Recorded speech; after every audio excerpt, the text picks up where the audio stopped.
Kasi na isang magandang hapon at dumating na po yung ating gamit ng makina.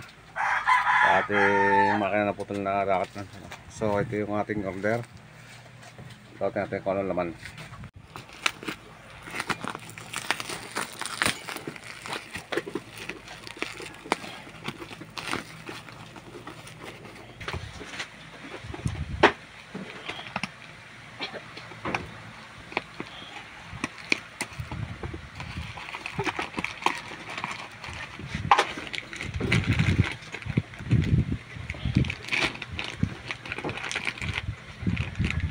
Ito, magandang rocket arms.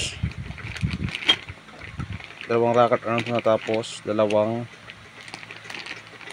pin pang sumo ang ating binili, ano, genuine parts sumo. Kapit naman natin. Ito na yung naikapitan natin yung rocket arms ng sumo 19 HP, tapos pin ng 19 HP, ano. Medyo may adjustment lang tayong ginawa at masyado makapal yung ilalim nung sa, sa rocket arms.